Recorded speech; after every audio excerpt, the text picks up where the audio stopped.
क्या हुआ जब एक विधवा स्त्री को हुआ सन्यासी साधु से प्यार। स्त्री ने दिया बच्चे को जन्म। सच्चाई जानकर आप भी दंग रह जाएंगे। गांव के किनारे एक पुराना सुंदर मंदिर था जहां स्वामी राघव नामक एक सन्यासी रहते थे। वे बहुत ज्ञानी और त्यागी माने जाते थे। संसार की मोहमाया से दूर रहते और प्रवचन देते थे। वे हमेशा भगवान का ध्यान करते और लोगों को धर्म व संयम का पाठ पढ़ाते थे। उनके शब्दों में ऐसा जादू था कि गांव वाले उन्हें एक दिव्य आत्मा समझते थे। इसी गांव में सुजाता नाम की एक विधवा स्त्री रहती थी जिसने कुछ वर्ष पहले अपने पति को खो दिया था। समाज ने उसे पवित्र और संयमी स्त्री का रूप दे दिया था, लेकिन उसके मन में एक अजीब सी बेचैनी थी। उसे किसी ऐसे व्यक्ति की चाह थी जो उसकी भावनाओं को समझ सके, उसकी तन्हाई को महसूस कर सके। परंतु समाज ने उसे केवल मर्यादाओं के दायरे में बांध दिया था।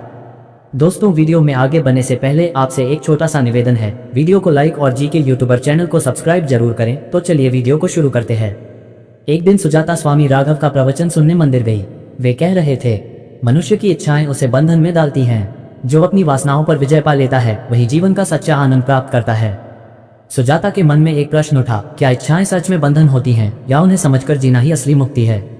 प्रवचन के बाद उसने स्वामी राघव से पूछा, महाराज, क्या संसार में प्रेम और आत्मीयता का कोई स्थान नहीं? क्या हर इच्छा को त्याग देना ही मोक्ष का मार्ग है? स्वामी जी ने गंभीर स्वर में उत्तर दिया, इच्छाएं मनुष्य को कमजोर बनाती हैं।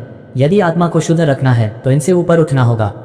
सुजाता ने पलटकर उत्तर दिया, लेकिन बिना इच्छाओं के जीवन क्या केवल अस्तित्व मात्र नहीं रह जाएगा?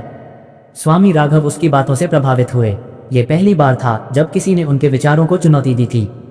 समय बीतता गया और सुजाता मंदिर में अधिक समय बिताने लगी। वह स्वामी राघव से अपने मन की बातें कहती, अपनी उलझनों पर चर्चा करती। स्वामी राघव को उसमें एक अनोखी ऊर्जा महसूस होने लगी। एक रात तेज बारिश हो रही थी। सुजाता मंदिर में ही ठहर गई। उस रात पहली बार दोनों के बीच एक अलग तरह की निकटता महसूस हुई। उनकी बातचीत गहरी हो गई और वे अपने भीतर के संघर्षों को एक दूसरे के सामने रखने लगे। स्वामी राघव ने कहा, शायद इच्छाएं गलत नहीं होती, लेकिन उन्हें सही दिशा में ले जाना चाहिए। सुजाता ने धीरे से उत्तर दिया, तो फिर क्या त्याग ही एकमात्र सत्य है? उस रात उनके बीच एक ऐसा रिश्ता बना जो समाज की दृष्टि में गलत था, लेकिन मानवता की दृष्टि में प्राकृतिक। कुछ महीनों बाद सुजाता ने महसूस किया कि वह गर्भवती है। ये खबर उसके लिए जितनी सुखद थी उतनी ही भयावह भी। उसने स्वामी राघव को यह बताया। स्वामी राघव के चेहरे पर भय और असमंजस था। यह असंभव है, मैं एक सन्यासी हूँ। मेरा जीवन त्याग और तपस्या के लिए है। अगर यह सच सामने आया तो मेरा पूरा जीवन नष्ट हो जाएगा। सुजाता ने आंसू भरी आंखों से कहा, तो क्या आप अपने ही उपदेशों के विपरीत चले गए? क्या सत्य को छिपाना सही होगा? स्वामी जी चुप रहे। उन्होंने एक निर्णय लिया, यह सत्य कभी सामने नहीं आना चाहिए। समय बीतने के साथ सुजाता का गर्व बढ़ने लगा। गांव वालों को शक होने लगा कि एक विधवा गर्भवती कैसे हो सकती है। समाज में उसके चरित्र पर सवाल उठने लगे। एक दिन मंदिर के पुजारी ने स्वामी राघव से पूछा, क्या ये बच्चा आपका है? स्वामी राघव के मन में तूफान मच गया। अगर वे सच स्वीकारते तो उनकी प्रतिष्ठा ध्वस्त हो जाती। अगर वे झूठ बोलते तो अपने ही सिद्धांतों के विरुद्ध जाते।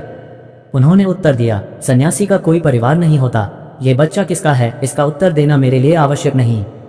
गांव में हंगामा मच गया। कुछ लोगों ने सुजाता को पापी कहा तो कुछ ने स्वामी राघव पर संदेह जताया। सुजाता को यह समझ में आ गया कि समाज को केवल आदर्श चाहिए, सत्य नहीं। उसने गांव छोड़ने का निर्णय लिया और एक नए स्थान पर जाकर अपने बच्चे को जन्म दिया।